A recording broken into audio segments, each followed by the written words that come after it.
पश्चिम बंगाल में बीजेपी के विजय रथ को रोकने के लिए ममता बनर्जी पूरी ताकत इस्तेमाल कर रही है।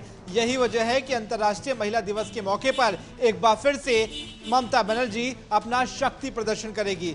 शक्ति प्रदर्शन करने के लिए वो सड़कों पर मार्च निकालेगी और एक बड़ा मार्च निकालकर अपने साथ महिलाओं को लामबंद कर जिस तरीके से उत्तर प्रदेश में महिलाओं के खिलाफ अपराध होता है उसे उजागर करेगी पश्चिम बंगाल की धरती से। जाहिर तौर पर जैसे बीजेपी टीएमसी पर इस बात को लेकर हमलावर है कि बंगाल में अराजकता का माहौल है और सुरक्षा की जिम्मेदारी सरकार बिल्कुल नहीं निभा रही। इसी का पलटवार करते हुए सीएम ममता बनर्जी आज अंतर्राष्ट्रीय महिला दिवस के मौके पर सड़क पर उतरकर संदेश देने की कोशिश करेगी। एक तीर से दो निशाने देने की कोशिश में ममता बनर्जी है, क्योंकि जहां एक तरफ महिलाओं को साथ लेकर वो सड़कों पर मार्च निकालकर इस बात का संदेश देंगी कि उन्होंने जिस तरीके से 50 महिलाओं को टिकट दिया है, उसके अलावा वो महिला कितनी उनके साथ है इस बात का संदेश होगा। और दूसरा ये कि पश्चिम बंगाल में महिला सुरक्षित है, लेकिन उत्तर प्रदेश की महिलाओं के लिए ममता बनर्जी आवाज उठा रही है। आने वाले वक्त में इसका संदेश कैसा और क्या रहेगा ये देखने वाली बात होगी, लेकिन जिस तरीके से बीजेपी के वार पर ममता बनर्जी पलटवार कर रही है, ऐसे में कह सकते हैं कि पश्चिम बंगाल में आने वाला चुनाव काफी रोचक रहने वाला है। कैमरामैन बलदेव नेगी के साथ रवि श्रीवास्तव, J24 न्यूज के।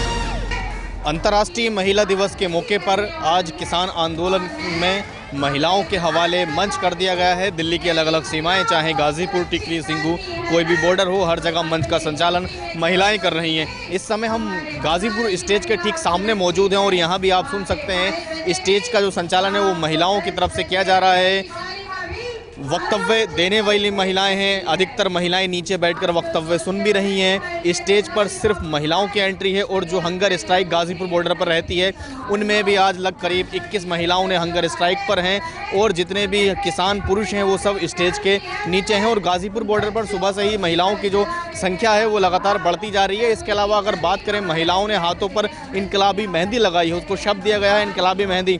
और महिलाओं का साफ तौर पर यह भी कहना है ये जो मेहंदी है ये शादी ब्याह में जाने के लिए नहीं, साज सजावट के लिए नहीं, बल्कि ये मेहंदी सरकार के विरोध के लिए है। और मेहंदी के ज़रिए स्लोगन उस पर लिखे गए हैं और उन स्लोगन के ज़रिए सरकार पर निशाना साधा जा रहा है। तो आप देख सकते हैं कहीं ना कहीं संयुक्त किसान मोर्चा ने जो आह्वान किया था उसका असर साफ तौर पर बॉर्डर पर नज़र आ रहा है। महिलाएं पहुंच रही हैं और महिलाएं ही आज इस आंदोलन का नेतृत्व भी कर रही हैं और बड़ी संख्या में महिलाएं बॉर्डर पर मौजूद भी हैं। वीडियो जर्नलिस्ट धनंजय के साथ है J24 न्यूज़ गाजीपुर बॉर्डर। अंतर्राष्ट्रीय महिला दिवस के मौके पर आज संसद के बजट सत्र के दौरान शिवसेना की राज्यसभा सांसद प्रियंका चतुर्वेदी समेत कई महिला सांसदों ने संसद में महिलाओं के लिए 50% आरक्षण की मांग की। महिलाओं के मुद्दे पर चर्चा के दौरान बीजेपी सांसद ने कहा कि मोदी सरकार ने महिलाओं के हित में बहुत काम किए हैं। आज संसद की कार्रवाई में सबसे पहले महिलाओं को बोलने का मौका दिया गया। इस दौरान बीजेपी सांसद सरोज पांडे ने कहा कि मोदी राज में महिलाएं सशक्त हुई हैं। वहीं शिवसेना सांसद प्रियंका चतुर्वेदी ने कहा 24 साल पहले हमने संसद में महिलाओं के लिए 33% आरक्षण का प्रस्ताव रखा था और आज 24 साल बाद हमें संसद और विधानसभा में महिलाओं को 50% आरक्षण देना चाहिए। अब देखने वाली बात यह होगी जिस तरीके से महिलाएं सांसदें 33 से 50% आरक्षण की बात कर रही हैं, ये आरक्षण महिलाओं को कब तक मिल पाएगा। J24 न्यूज़ के लिए दिल्ली से उज्जवल कुमार की रिपोर्ट। आज जहां पूरे देश में अंतर्राष्ट्रीय महिला दिवस मनाया जा रहा है तो इनको लेकर अलग अलग महिलाओं को सम्मानित करने के कार्यक्रम किए जा रहे हैं। तो वहीं फरीदाबाद में फरीदाबाद पुलिस की ओर से महिलाओं को सम्मानित करने के लिए हर थाना, हर चौकी में महिलाओं की ड्यूटी लगाई गई है। तो वहीं सेक्टर 8 के जो थाना है उसमें एक दिन के लिए एक बच्ची को जो है SHO बनाने का काम किया है, जिसमें वो महिलाओं की समस्याओं को सुनेंगी, साथ ही महिलाओं पे होने वाले अत्याचार के खिलाफ किस तरह से आवाज़ बुलंद की जा सकती है, इन तमाम चीज़ों को जो है आज अपनी लाइफ में जो है इन्वॉल्व करेंगी और देखेंगी कि किस तरह से महिला जो है पुलिस थानों में आने से घबराती है और यदि वो एक दिन के लिए महिला जो है SHO बनती है तो कैसे महिलाओं के लिए या फिर आम नागरिकों के लिए काम करेंगी। इसको लेकर जो है भव्या को आज एक दिन का SHO बनाया गया है। जब भव्या से हमने बात की तो उनका कहना था कि वो भी बड़ी होकर महिला पुलिस में ज्वाइन करना चाहती हैं और लोगों की सेवा करना चाहती हैं। सहयोगी राकेश के साथ संदीप गोयल, J24 न्यूज़ फरीदाबाद। एक लंबे समय से आखिरकार बरेली की जनता को एयरपोर्ट का इंतज़ार था।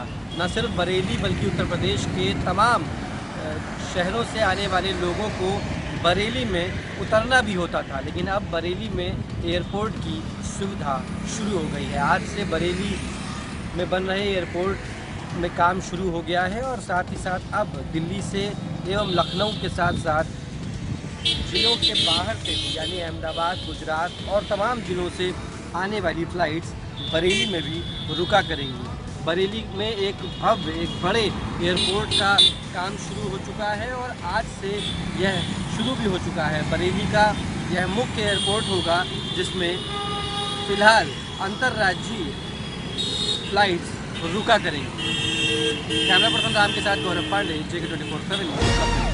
आज अंतर्राष्ट्रीय महिला दिवस के अवसर पर मुख्यमंत्री योगी आदित्यनाथ ने अपने 4 साल के कार्यकाल में महिलाओं से संबंधित तमाम योजनाओं की जहां जिक्र किया, वहीं नई योजनाओं का शुभारंभ भी किया।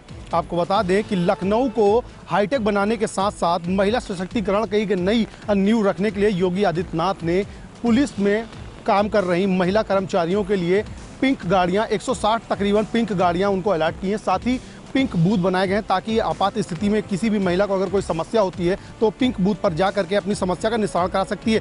वहीं साथ ही पिंक शौचालयों के भी निर्माण कराए हैं। योगी आदित्यनाथ का कहना है कि प्रदेश की सरकार और केंद्र की सरकार दोनों ही मिल करके महिला सशक्तिकरण के लिए तमाम कार्य कर रहे हैं, जो कि आज आम जनता के बीच में देखने को मिल रहे हैं।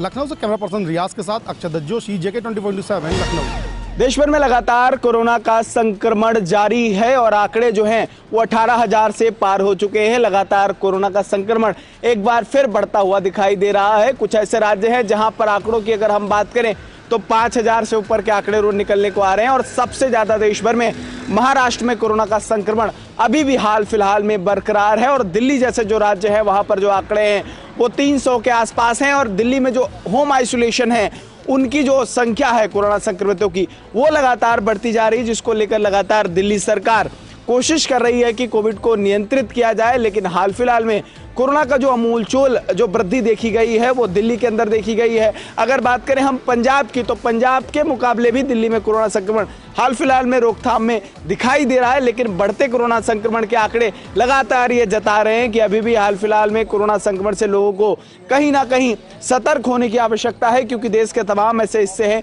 जहां पर कोरोना का संक्रमण बढ़ता हुआ दिखाई दे रहा है और लगातार जो मृतकों की संख्या है वो 2 लाख के करीबन पहुंचती हुई दिखाई दे रही है। और रोज प्रतिदिन अगर हम बात मुंबई की करें तो महाराष्ट्र में रोज अगर हम कहें तो तकरीबन 30 से 40 लोगों की कोरोना संक्रमण से मौत हो रही है। दिल्ली जैसे प्रदेशों में भी 1-2 लोगों की मौतें होती हुई दिखाई दे रही हैं। हाल फिलहाल में जब तमाम जगहों पर कोरोना का जब संक्रमण बढ़ रहा है, ऐसे में लगातार सरकार की तरफ से भी जागरूकता देखने को मिल रही है। मास्क और सोशल डिस्टेंसिंग को लेकर जो हिला वाली लगातार वर्तमान में देखी गई थी, अब उसको लेकर लगातार सरकार सतर्कता बरतते हुए दिखाई दे रही हैं और मास्क और सोशल डिस्टेंसिंग को लेकर विशेष तौर पर ध्यान देने की लगातार सरकार की तरफ से गाइडलाइंस जारी की जा रही है। जर्नलिस्ट राहुल के साथ केशव मोहन मिश्रा, JK24/7 न्यूज, दिल्ली।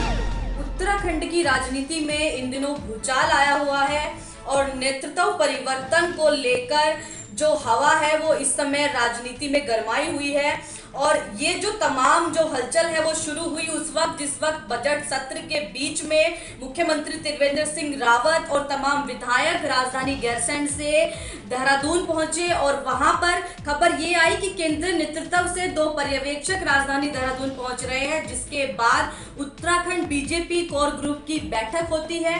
हालांकि इस बैठक के बाद तमाम विधायकों, तमाम नेताओं का कहना था कि जो 4 साल सरकार के पूरे हुए हैं उसको लेकर चर्चाएं की गई और बजट सत्र को लेकर जो तमाम जो कार्यक्रम थे उनको चर्चाएं की गई, लेकिन ये बैठक पहले से प्रस्तावित नहीं थी। और अब इसके बाद मुख्यमंत्री त्रिवेंद्र सिंह रावत को पार्टी आलाकमान ने दिल्ली के लिए तलब किया है, जिसके बाद उत्तराखंड का जो सियासी संग्राम है वो दिल्ली तक पहुंच गया है और पहले से ही 2 दर्जन से अधिक विधायक राजधानी दिल्ली में मौजूद हैं। अब देखने वाली बात यह होगी कि केंद्रीय नेतृत्व में उत्तराखंड की सियासत में क्या चर्चाएं होती है और अब क्या राजनीति में नया मोड़ हमें देखने को मिलता है।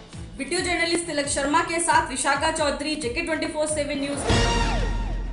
चीन ने अमेरिका को ताइवान के संदर्भ में एक बार फिर से सख्त चेतावनी दी है। चीन के रक्षा मंत्री वांग यी ने इस बात को स्पष्ट किया है कि अमेरिका और चीन के संबंधों का असर साफ तौर पर पड़ेगा यदि अमेरिका किसी भी तरीके से ताइवान को जो है वरीयता देता हुआ नजर आएगा। गौरतलब है कि अमेरिकी पूर्व राष्ट्रपति डोनाल्ड ट्रंप ने अपने कार्यकाल में ताइवान के साथ संबंधों को बढ़ाते हुए चीन की नाक में दम कर रखा था। अब इसी को लेकर अमेरिका के नए राष्ट्रपति जो बाइडेन ने भी एक बार फिर ताइवान के प्रति अपनी प्रतिबद्धता तो दोहराते हुए कुछ दिन पहले कहा था कि वो एक स्वतंत्र ताइवान का समर्थक है। हालांकि चीन और अमेरिका के बीच आधिकारिक तौर पर अभी तक ताइवान के संदर्भ में कोई बातचीत नहीं हुई है और ना ही ताइवान और अमेरिका दोनों एक दूसरे के रिश्ते को आधिकारिक मंजूरी देते हैं। लेकिन इसके बावजूद चीन जो है वो लगातार अमेरिका को इस बात को लेकर चेताता हुआ नजर आता है कि किसी भी तरीके से ताइवान की रणनीतिक, सैन्य या राजनीतिक मदद करना अमेरिका को भारी नुकसान का सामना करना पड़ सकता है। ऐसे में अब ये देखना दिलचस्प होगा कि अमेरिका के राष्ट्रपति जो बाइडेन किस तरीके से अपने कार्यकाल में ताइवान के साथ संबंधों को बढ़ाते हैं और क्या ताइवान के साथ खड़े होने से चीन और अमेरिका के संबंधों में जो तल्खी इस वक्त कायम है वो और बढ़ती हुई नजर आती है या नहीं। कैमरामैन बलदेव नेगी के साथ मैं चंदन भारद्वाज, JK 24/7 न्यूज। आज से दिल्ली विधानसभा के बजट सत्र की शुरुआत हो रही है। उपराज्यपाल अनिल बैजल के अभिभाषण से इस बजट की शुरुआत हो जाएगी और उसके बाद अभिभाषण पर चर्चा के लिए खुद वित्त मंत्री और उप मुख्यमंत्री मनीष सिसोदिया भी अपनी बात रखेंगे। इसके अलावा 8 मार्च यानी कि आज से बजट सत्र की शुरुआत हो रही है और 9 मार्च यानी कि कल की तारीख को दिल्ली का बजट पेश किया जाएगा।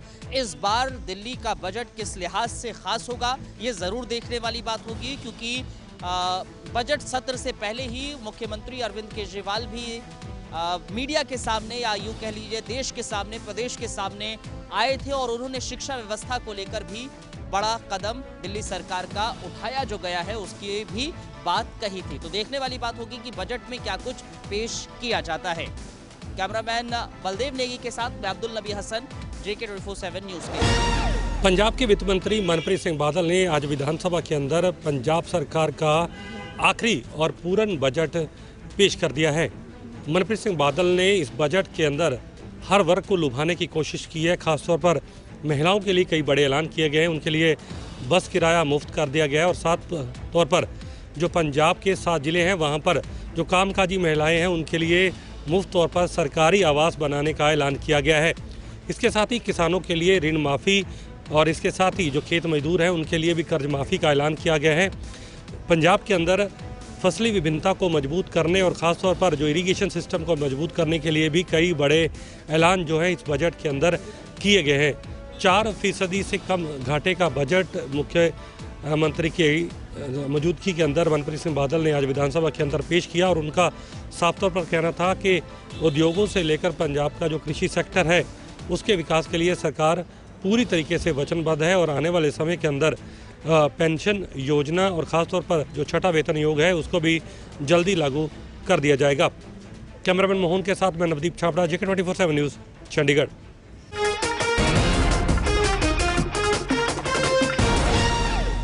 खबरों से अपडेट रहने के लिए JK 24/7 न्यूज़ के YouTube चैनल को आज ही सब्सक्राइब करें और हमारे Facebook पेज को भी अभी फॉलो करें।